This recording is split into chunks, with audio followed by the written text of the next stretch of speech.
Lundi 7 août 2017, un plaisir de vous retrouver encore en ce début de semaine pour continuer l'aventure dans Café Débat. Vous le savez, Café Débat, c'est cet espace qui est consacré tous les jours à l'analyse et au décryptage de l'actualité et nous donnons la parole à ceux qui veulent l'apprendre pour impacter l'opinion. Ici, je reçois un autre invité. Il s'agit de M. Papakoli Kourouma, il est le président du parti Groupe. Évidemment, avec lui, on va faire le tour d'horizon de l'actualité sociopolitique et économique de notre pays, à commencer par les manifestations, la gouvernance Alpha Condé et la vie du parti Groupe dont il est effectivement le président. Monsieur Papakoli, bienvenue sur ce plateau. Merci. Un plaisir. Alors, première question, c'est que vous étiez à un moment donné à l'extérieur, même si vous y êtes couramment, mais cette fois-ci vous avez pris un peu de temps. D'abord, les motifs de cette présence de Papakoli qui a fait un peu le tour de l'Europe, une fois encore. Oui, j'ai fait un peu le tour de l'Europe, comme vous le dites. Il faut se dire qu'en 2020, le seul ennemi de l'alternance démocratique, c'est la fraude. La fraude. Et cette fraude, nous avons déjà été confrontés à cette fraude en 2015, lors du coup KO. Cela nous a permis de réfléchir au niveau du parti, de tirer un certain nombre de conclusions et nous projeter dans 2020.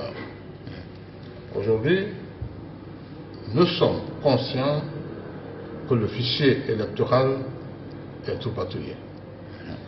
Nous sommes conscients que ce fichier ne répond pas à la réalité de la cartographie des militants dans le pays. Alors nous nous sommes dit qu'il fallait trouver une solution qui puisse nous permettre de sécuriser nos voix lors des élections prochaines. Et donc c'est ce qui vous a... C'est ce travail-là que nous nous sommes mis à faire. Nous avons élaboré un certain nombre d'algorithmes que nous avons transcrits et que nous avons présentés à des spécialistes pour qu'ensemble on puisse travailler dessus et avoir un document que nous allons proposer à nos pairs de l'opposition républicaine pour que cela soit transcrit dans le TDR de l'appel d'offres pour l'audit du fichier électoral. Nous avons eu à faire ce travail, aujourd'hui pratiquement terminé. Nous sommes en train de faire les dernières touches au niveau du parti ici.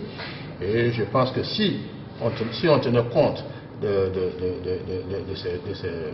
ces éléments, on ne dirait pas qu'il n'y aura pas de fraude, mais on pourra réduire énormément la fraude. Donc le parti Groupe est un peu à la recherche d'un mécanisme anti-fraude, anti-mascarade électorale dans le système électoral guinéen pour les échéances à venir. Ça va se matérialiser par quoi? Par la formation des représentants des partis politiques? Non, je ne veux pas encore vendre le secret, le secret mais ce qui reste clair est que c'est une application que nous avons eu à imaginer et si cette application-là est prise en compte, j'avoue qu'il va être extrêmement difficile de frauder. Parce qu'il y aura un seul électeur, pour un seul électeur, c'est un vote. Bien. Et quand il y a un électeur, un vote, je ne vois pas comment on aura la possibilité de bourrer des urnes. Bien. Ça va être aussi compliqué. Les jours à venir, nous allons vous donner la primeur. Voilà. Une fois de retour au pays, vous avez coïncidé à la manifestation du 10 août qui a été minutieusement préparée par vos amis en votre absence. Il y a eu une série de meetings dans les communes, Kaloum, Ratoma, un peu partout. Ce n'est pas une coïncidence. Quand je suis absent de Conakry, je suis plus présent que quand je suis là. Ah. Donc ça veut dire qu'on était en symbiose avec les autres. En relation directe. Toutes les manifestations qui ont été organisées, de A à Z, nous avons suivi et nous sommes venus expressement d'ailleurs pour la marche du 2 août. Donc vous étiez avec les autres le 2 août? Le 2 août j'étais là et j'ai pu participer au meeting de Kabelé. Quel bilan vous pouvez faire de la manifestation du 2 août? Un bilan positif.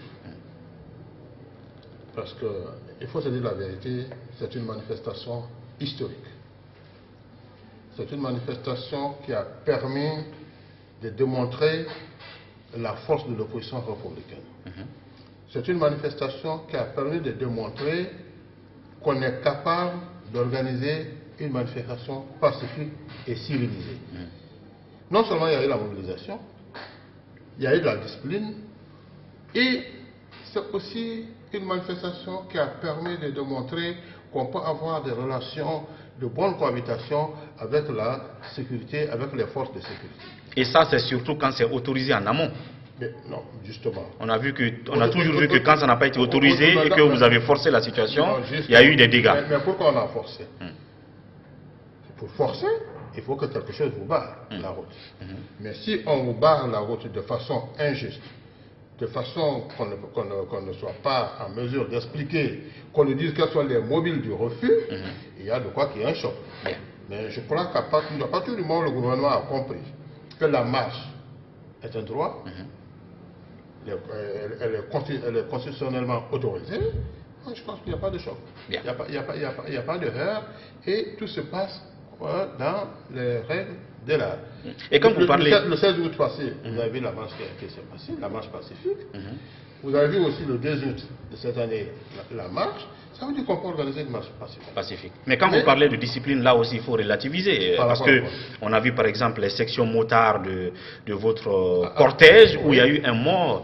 Et ça, c'est les manœuvres hautement risquées. C'est un accident. Un accident. Un accident s'appelle accident. Oui, mais avoir le nombre de personnes qui étaient...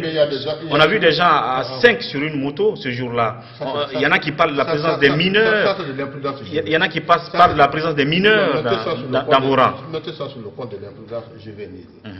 Vous comprenez? L'imprudence juvénile. L'imprudence juvénile, ça, il faut mettre ça sur le compte. On n'a même pas besoin de manifestations pour assister à ce genre d'imprudence sur nos routes. À cet âge-là, ordinairement, c'est des accidents qui se passent. Donc, on ne peut pas mettre ça sur le compte de la marche. L'accident s'est produit quand on n'a même pas encore commencé la marche.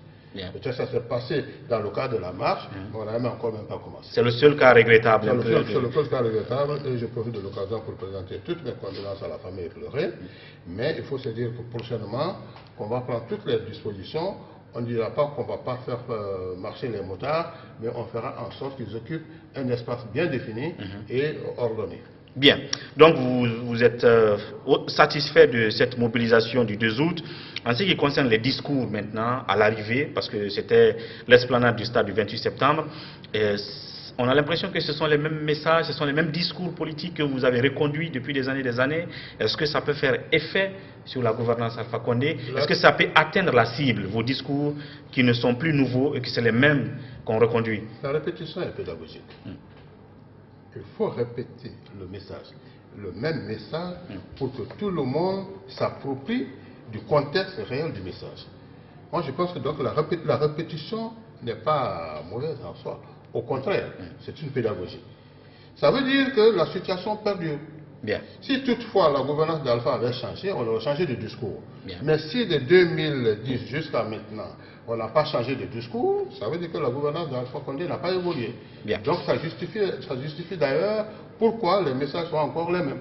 Et donc, après que vous ayez été satisfait de cette manif, vous vous êtes retrouvé en plénière pour tirer les leçons, les bilans, et tout de suite, vous avez décidé de suspendre la série de manifestations de rue, parce qu'il devait en avoir le 9 août et encore le 19 août et le 16 août.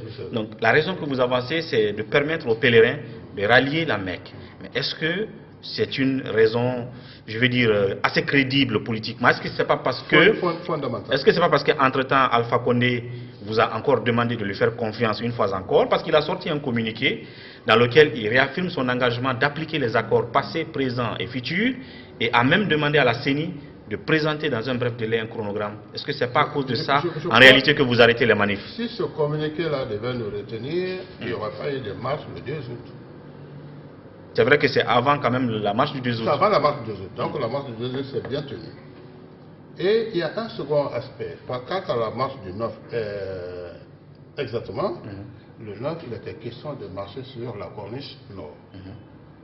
Quand on a vu le nombre de participants à la manifestation du 2 août, on s'est dit que si on marchait sur la corniche nord, c'est-à-dire Lambani, Kaporo, ça sera catastrophique. Parce que l'itinéraire est un couloir restreint. C'est un couloir restreint, et nous avons vu cette masse critique qui se déplace. On risque de causer plus de mal que davantage. On a dit qu'il ne fallait pas. Mais à cela s'ajoutait la demande expresse des organisations islamiques qui, lors de la marche du 2 août, ont perdu des journées de formation des pèlerins qui sont venus et qui ont demandé à l'opposition républicaine s'ils pouvaient surseoir aux manifestations jusqu'à la date jusqu'après le départ des pèlerins. Et je pense qu'en notre sein, je ne vois pas quelqu'un de sensé qui va refuser cette demande-là. Donc nous avons tous accepté qu'on suspende ces manifestations jusqu'après les opérations de départ, en nous disant, bon, peut-être qu'entre-temps, le gouvernement aura pris toutes les dispositions pour traduire en actes concrets le contenu du communiqué de M. le Président de la République. Donc ce qui nous amène justement à parler de ce dit communiqué, en parlant de ce communiqué d'Alpha Condé, dans lequel, je reprends, il dit qu'il se réengage à faire de sorte que les accords soient appliqués, et il demande d'ailleurs à la CENI de présenter un chronogramme. Il demande à Bourema Koné de faire en sorte que les rencontres du comité de suivi se passent très bien et ordinairement. Est-ce que vous avez une petite confiance une fois encore, cette autre sortie d'Alpha Condé? Moi, je n'ai pas confiance à la sortie de M. le Président Alpha Condé. Avec tout le respect, oui, à son rang, je n'ai pas confiance à Alpha Condé. À cet autre engagement de sa part? Quel que soit l'engagement, il n'a pas la culture du respect de ses engagements. Ça se passe à son insu. Alors quand vous connaissez ça, donc il n'y a plus de raison d'avoir confiance. Ce que vous voyez transcrit dans le concret, vous croyez à cela. Bien. Mais quand c'est une promesse, quand c'est un engagement, je pense qu'il faut prendre avec pincette. Bien. Donc pourquoi vous croyez aujourd'hui en ce que le président dit et qui vous prouve qu'effectivement le processus électoral est en train d'avoir une certaine lisibilité? Qu'est-ce qu'il faut comme acte concret venant du ministère de l'administration du territoire, de la CENI et de tous les autres acteurs? Monsieur, de l'autre côté, dans le communiqué de Monsieur le Président de la République, il demande à ce que la CENI présente un chronogramme. Nous voulons avoir un chronogramme. Bien. Il a demandé à ce qu'on présente les TDR pour faire l'appel d'offres pour l'audit du fichier électoral. Nous voulons voir ces CDR élaborés. Nous voulons avoir l'appel d'offres lancé et suivre le processus du dépouillement jusqu'au recrutement. Nous voulons voir ça de façon manifeste. Et encore quoi d'autre? Moi, je pense que s'il n'y a rien de concret, s'ils n'ont pas vu, s'ils n'ont pas de visu ce qui a été dit, je pense qu'il n'y a pas de raison de croire. Bien. Mais pendant ce temps, tout ce qui est demandé là par le président, en gros, doit être appliqué et fait par la CENI. Une CENI qui traverse une crise. Une CENI au sein de laquelle il y a pratiquement 2 présidents aujourd'hui. Et justement, quelle est votre lecture de cette crise que la CENI traverse? C'est une crise artificielle. À la CENI? À la CENI. Ce qui se passe à la CENI est une crise artificielle. Moi, je pense que ce n'est pas compliqué de résoudre, les problèmes qui sont au niveau de la CENI s'il y a une bonne volonté. S'il n'y a pas une main derrière qui pousse, il n'y a pas de raison. Vous avez un président, il y a des commissaires, vous ne vous entendez pas, vous avez un règlement intérieur, mais appliquez le règlement intérieur. Bien. Si vous appliquez le règlement intérieur, si vous agissez conformément au contenu du règlement intérieur, mais il n'y a pas de crise. Il ne devait même pas y en avoir. Puisqu'il y a un camp qui s'entête et on a vu que c'est 18 commissaires qui ont décidé d'éjecter Bakary et qui dit qu'il est toujours président. Et combien sont opposés? Vous avez 18 effectivement commissaires qui décident de renvoyer Bakary Fofana. Mais alors pourquoi ça tarde? Vous pensez donc qu'il y a quelqu'un derrière? Et c'est quelqu'un. Je dis, si on appliquait de façon régulière le contenu du règlement intérieur de la CENI, il ne devrait pas avoir de crise. Bien. Et donc, c'est pourquoi je dis que la crise qui assaille aujourd'hui la CENI est une crise artificielle. Fabriquée par qui? Je ne sais pas, mais c'est fabriqué. Bien. Et cela ne nous aiderait pas à sortir justement de la crise électorale, si on peut le dire ainsi, parce que si entre-temps la CENI, ça c'est une question pertinente, si entre-temps la CENI ne finit pas sa crise et de présenter concrètement tout ce que le président a demandé là, le chronogramme, le TDR pour l'appel d'offres de l'entreprise qui doit revoir le fichier, et que les pèlerins ont déjà rallié la Mecque, ça veut dire que vous reprendrez automatiquement les manifestations de rue. On reprendra les manifestations systématiquement. Bien. Alors donc on va parler cette fois-ci de l'opposition républicaine en tant que telle. On revient là-dessus. Vous êtes officiellement au sein de l'opposition républicaine, le parti groupe a adhéré, tout comme le parti de M. Makanera aussi, le FND. Et donc aujourd'hui, il y a, pendant que vous veniez, d'autres qui prenaient de la distance. Je n'ai pas dit qui ont quitté l'opposition républicaine, mais qui ont pris de la distance en créant le FAD. Quelle est la lecture personnelle du Papa Koli de ce qu'on appelle, ce que certains voient comme une fissure, comme une déchirure de l'opposition républicaine? Non, moi je ne pense pas qu'il y ait une déchirure au niveau de l'opposition républicaine. Il faut qu'on place bien le contexte. Le FAD est une alliance électorale qui est créée par des membres de l'opposition républicaine. L'opposition républicaine qui est un espace de concertation, qui n'est pas une alliance politique. Non, c'est une alliance politique, mais c'est un espace de concertation. Bien. L'autre là, c'est une alliance électorale. Ah d'accord. Donc c'est différent. Alors, c'est comme nous... Mais j'ai l'impression que les gens ne comprennent pas. Vous comprenez? Parce que quand ils ont quitté, on leur fait la guerre. On a l'impression qu'on leur fait la guerre. Il n'y a pas lieu de leur faire la guerre. Je crois qu'il y a une incompréhension. Ils ont quitté. Ils ont créé le FAD, qui est une alliance électorale. Et ils n'étaient pas d'accord, ils ne partageaient pas votre position de faire la manifestation ils ne partageaient pas la position du 2 août. Mais là, de ce côté-là, je me désolidarise d'eux, parce qu'ils avaient des représentants à la plénière. Préparatoire. Non, ils avaient leurs représentants à la plénière qui a décidé de reprendre les manifestations. Donc on ne peut pas avoir ces représentants qui souscrivent à la reprise des manifestations et qu'on dise qu'on n'était pas là et qu'on se désolidarise qu'on n'a pas été informé ou qu'on n'est pas pour la manifestation. Ça, c'est pas vrai. Ça, c'est pas vrai. Donc, ils sont encore membres de l'opposition républicaine. Je répète bien, ils sont membres de l'opposition républicaine. Ils ont créé le FAD, qui est une alliance politique et électorale.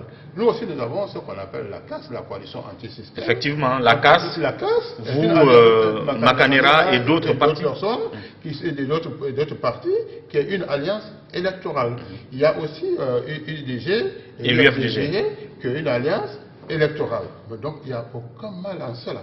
Donc en réalité, ça ne doit pas vous diviser. Ça ne nous a même pas divisé. Ah non, on a l'impression que ça vous a divisé parce non, que pas du tout. Mokhtar Diallo, Aboubakar Silla et Jean-Marc Teliano, j'ai l'impression qu'on ont des dents contre Selou, du camp de Selou, on est en train de les attaquer. Non, et puis on fait la guerre autour du porte-parole de l'opposition républicaine. Je n'aime pas la personnalisation du débat. Parlons en termes de parti. Moi je ne vois pas les raisons pour lesquelles on va avoir des dents contre les uns contre les autres. Je ne vois pas cette raison. Nous avons le parti, ce sont les partis qui sont membres de l'opposition républicaine, ce ne sont pas des individus. Donc quand on va au niveau de l'opposition républicaine, on parle en termes d'institutions, donc on parle en termes de partis.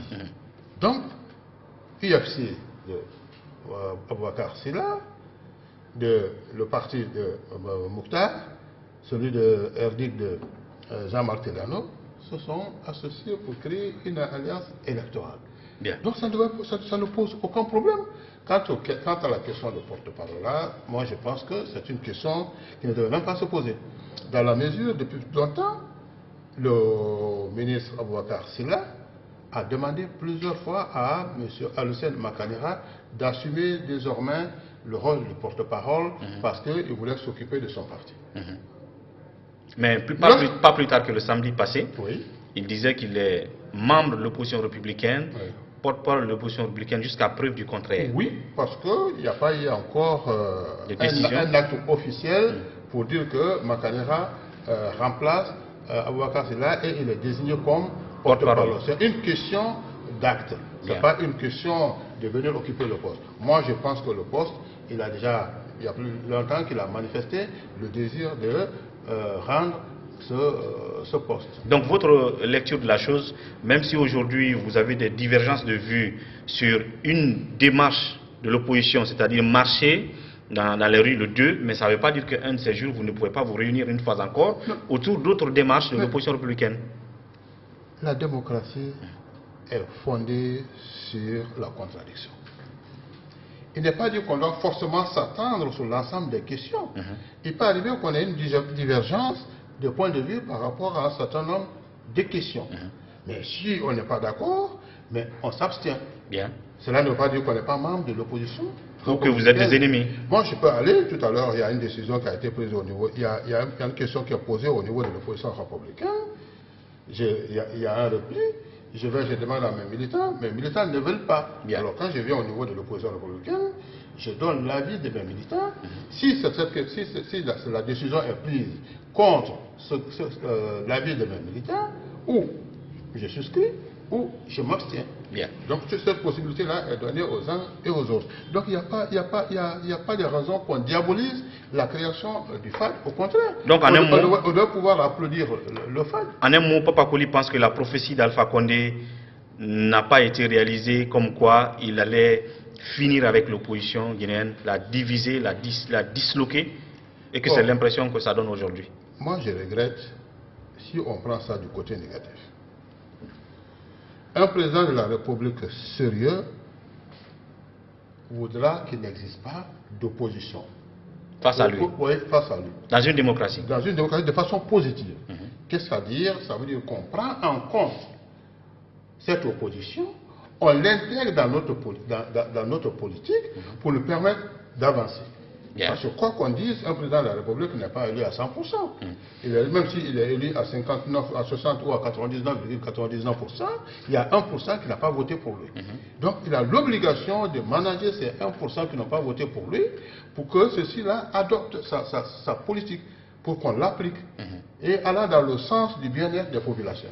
Moi, c'est comme ça que j'ai pris. Maintenant, si c'est de façon mafieuse qu'il veut finir avec l'opposition, non, ça, il s'est blagué lui-même. Il n'a pas encore réussi cela. Non, il ne peut pas réussir. Bien. Et voilà, donc on va observer une petite pause dans cette émission, cette première partie. On se retrouve juste après la pause thé pour continuer Café Débat.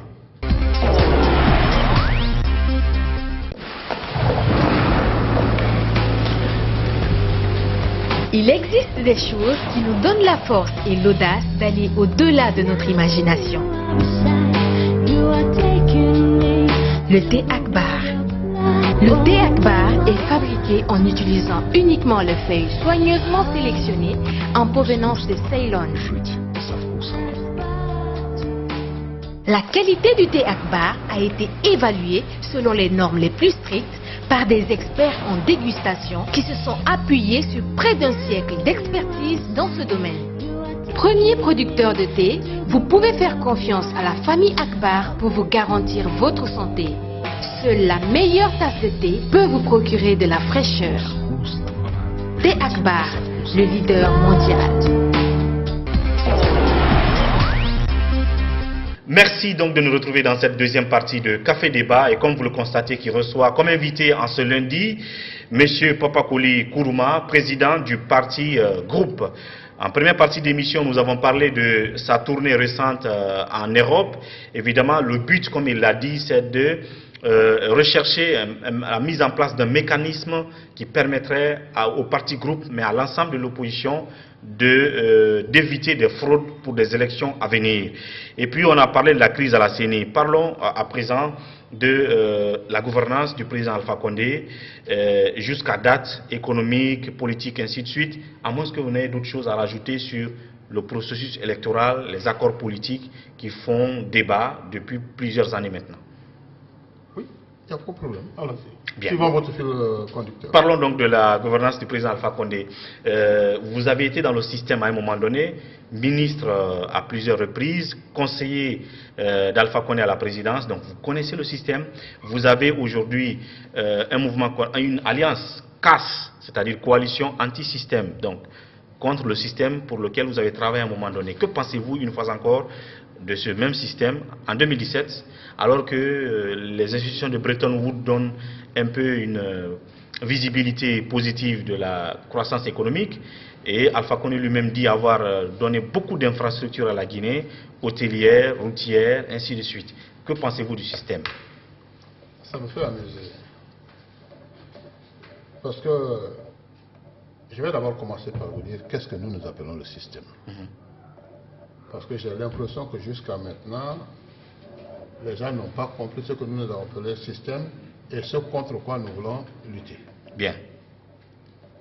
Je vais encore donner une définition très simple. Le système pour nous,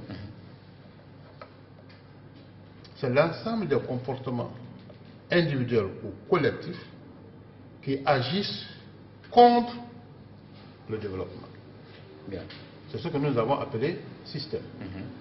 Maintenant, on peut avoir parlé du système gouvernemental, ça c'est le système. Mais le système que nous combattons, contre lequel nous que vous combattez, j'allais dire, ce sont des comportements individuels ou collectifs qui agissent en contre-courant de la bonne gouvernance.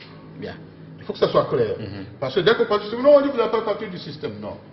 Attention. Bien. Ce n'est pas que la gouvernance Alpha Condé. Non, donc cette définition est importante. Bien. C'est tout ce qu'il y a comme mot qui bloque aujourd'hui le développement.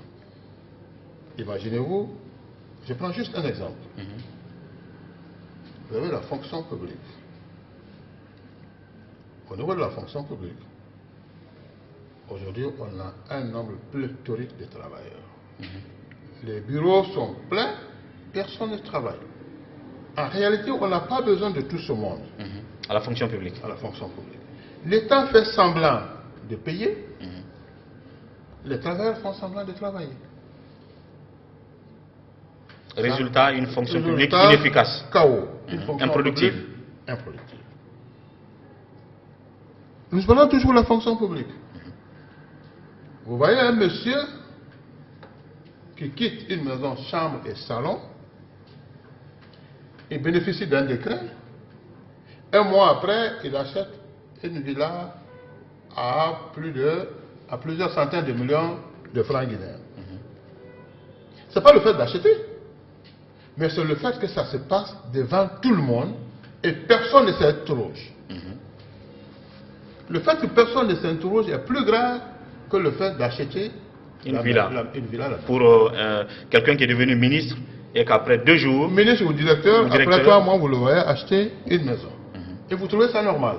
Et vous voyez que ça se passe dans le quartier, tout le monde l'applaudit. Et vous savez pourquoi? C'est parce que le citoyen qui est aujourd'hui dans le quartier ne sait pas que cet argent-là, c'est son argent. Ne sait pas que l'argent volé, c'est ce qui fait que lui, il vit mal. Bien.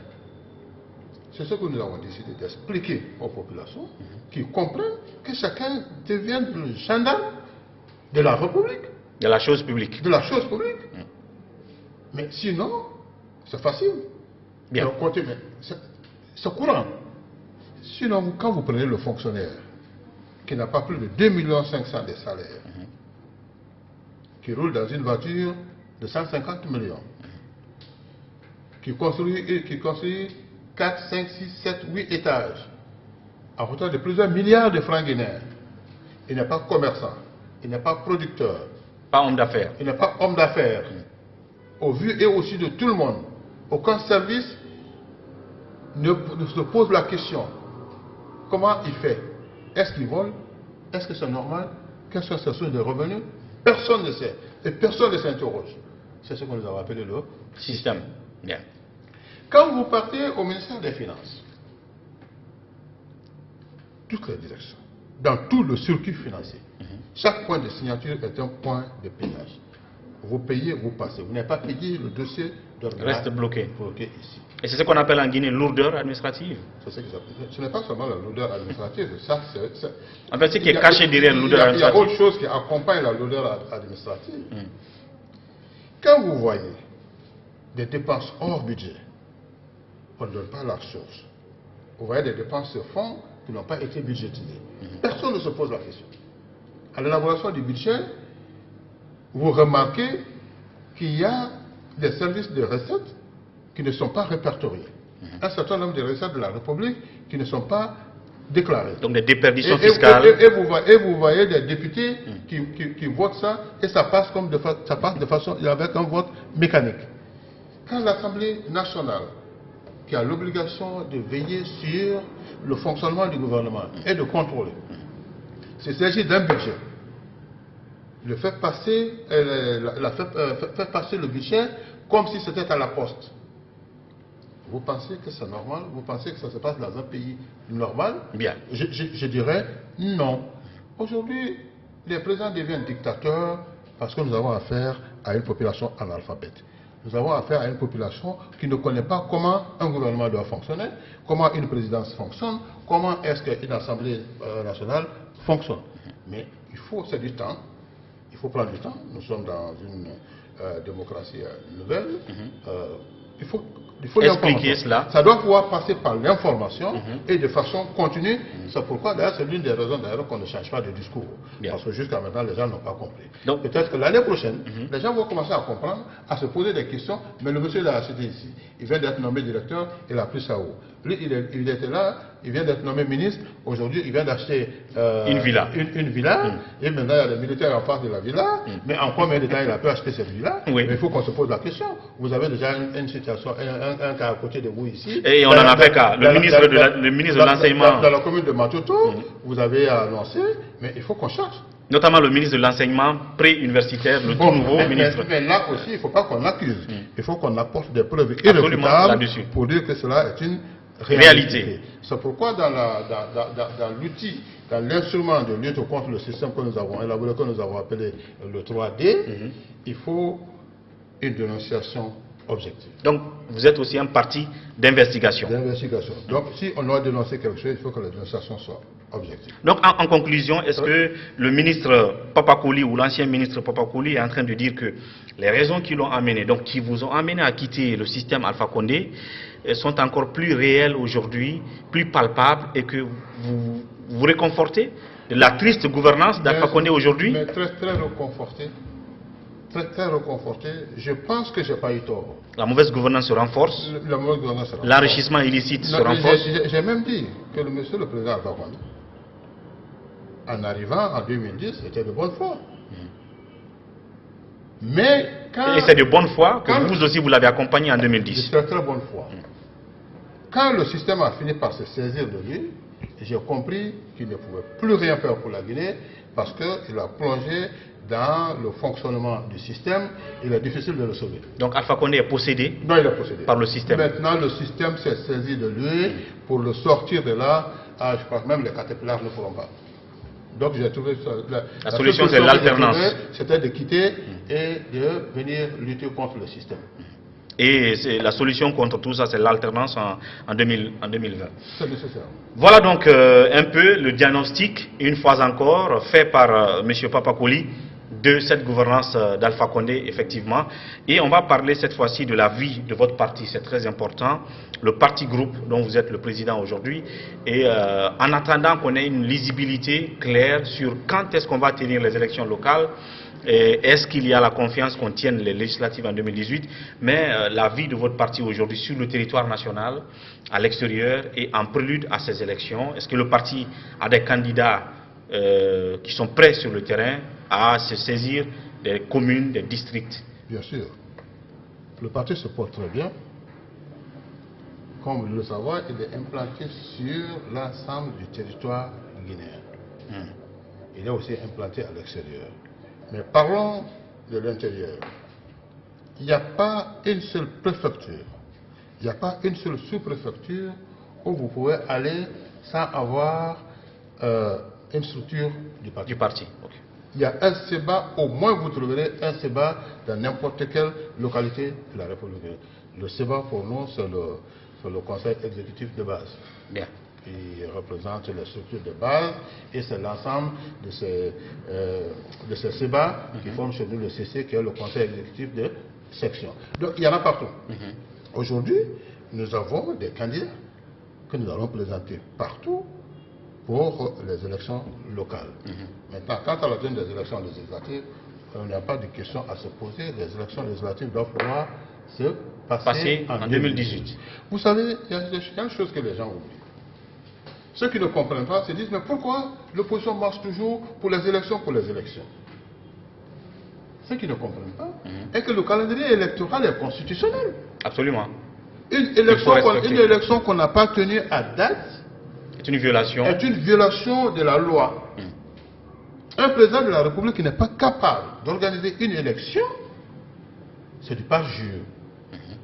il viole la loi. Et c'est ce qui se passe en Guinée. Alors, si on accepte ça, qu'on ne dénonce pas, aujourd'hui, il a violé le calendrier électoral. Demain, il peut violer le droit des individus. Bien. Alors, c'est pourquoi l'opposition est franchement contre le non-respect de la loi. Bien. Et quand vous passez dans des dialogues, se retrouver au niveau de la table, il y a un dialogue quand quelqu'un n'a pas fait son travail. Et celui qui n'a toujours pas fait son travail, c'est le gouvernement qui est incapable d'organiser des élections. À date. Quand il a été question des présidentielles en 2015, quand les partenaires techniques et financiers ont voulu apporter leur concours sur le plan financier, on a dit qu'on a suffisamment d'argent pour pouvoir organiser notre élection. Parce qu'on ne voulait pas que les gens aient le regard sur les résultats, pour qu'ils n'apportent pas des corrections par rapport à ce qui allait se passer comme fraude. Mais au lendemain des élections, après la publication des résultats, les syndicats manifestent pour la diminution du prix du carburant. Là, cette fois-ci, on dit non, il faut qu'on est en train d'obéir au comment on appelle ça, au programme du FMI, je crois, ou de la Banque mondiale. Où est la cohérence? Bien. Où est la cohérence? Donc, donc, quand on a affaire avec un gouvernement d'incohérent, qui ne vit que dans l'incohérence, quand vous discutez, ils ne comprennent pas. Quand vous partez au dialogue, il y a plusieurs conclusions de plusieurs dialogues qui attendent déjà dans les tiroirs, qui n'ont pas été respectés. Mais pour une fois qu'ils entendent, pour une fois qu'ils écoutent le langage de rue, maintenez ce langage de rue, maintenez la pression à travers ce langage de rue jusqu'à la satisfaction totale de vos demandes et de vos réclamations. De réclamations légitimes. Bien.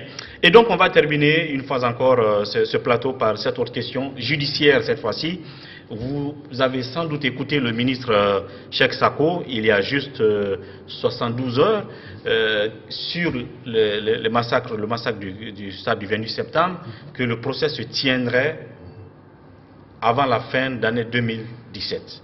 Est-ce que vous êtes sûr, est-ce que vous avez confiance à cette annonce, une fois encore, à propos du dossier du 28 septembre? Vous savez, il y a eu tellement d'annonces. Le ministre Sako, je crois au ministre Sako. Il est de bonne foi quand il fait ses annonces. Mais est-ce qu'il peut tenir un procès sans avoir les moyens de tenir le procès? On connaît l'évaluation, le coût de ce type de procès. De ce type de procès. Est-ce qu'il a les moyens mis à sa disposition? Il dit que c'est en 2017. Mais je suis sceptique. En attendant, peut-être qu'il y ait un réaménagement du budget. Mais quand vous regardez dans le budget aujourd'hui, au niveau du ministère de la Justice, je ne vois aucune inscription relative à la tenue de ce procès. Donc ça va être difficile. Non, ça veut dire que je suis sceptique, jusqu'à preuve du contraire. En attendant, peut-être qu'il y aura un réaménagement du budget pour pouvoir trouver les moyens suffisants qui lui permettront de faire d'organiser ce procès. Mais à date, j'ai dit non, c'est pas vrai. Et une fois encore, la situation de ceux qui constituent un peu la charnière dans cette histoire du 28 septembre, Moussa Dadis et Toumba, qui est déjà au pays. Est-ce que, dans le cas d'Adis par exemple, vous pensez que s'il faut encore rassurer les gens de la tenue du procès, il faut qu'on lui fasse venir en Guinée? Vous savez, je vous dis que la République de Guinée est un siège d'incohérence. Il y a un problème qui est posé. Le 28 septembre, on veut un procès équitable. Vous avez une partie importante de ce procès qui est mis hors de son pays, malgré lui. Il veut venir affronter la justice de son pays pour donner sa part de vérité dans ce procès. On l'empêche de venir. Donc là, ça c'est Dadis. Vous avez un autre qui a fui, qui était à Dakar. Et on savait, au vu et au su de tout le monde savait où il était. Mais tout d'un coup, on l'arrête. Il est menotté, on l'oblige à venir donner sa part de vérité. Où est la cohérence?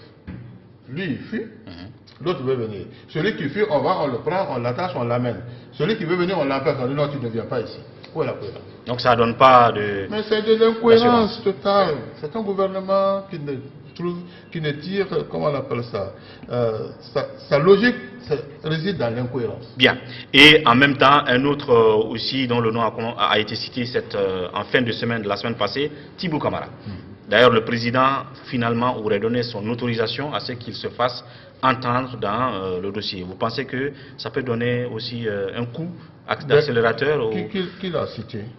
Dans les médias, je veux dire, Thibou. Mais vous savez, les médias, si les médias citent, les médias ne sont pas partis au procès.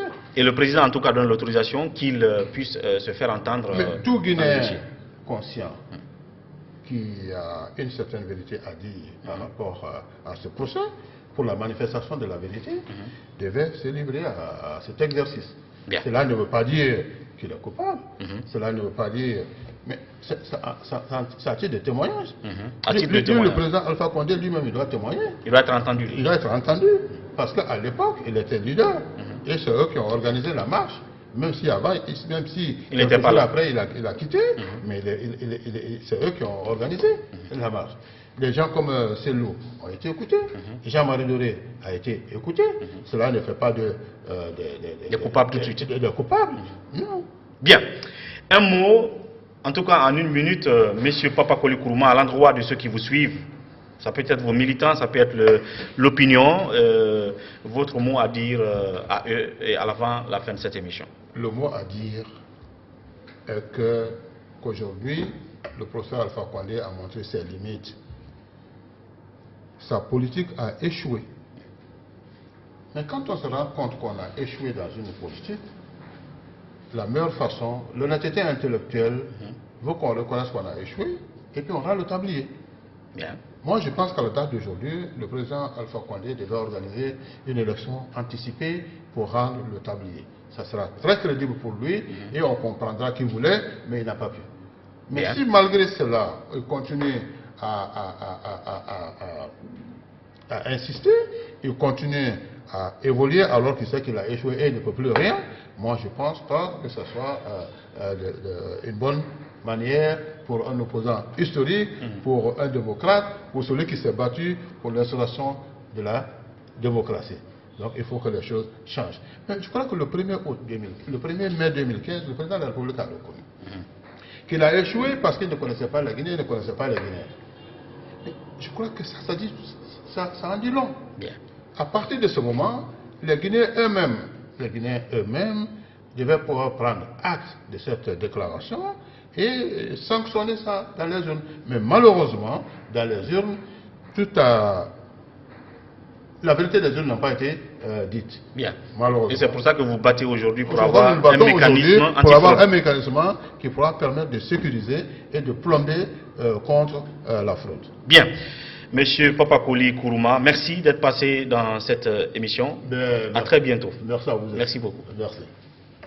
À vous, merci de votre attention et de votre fidélité. On se retrouve demain pour un autre numéro de Café Débat avec un nouvel invité. D'ici là, prenez soin de vous et au revoir.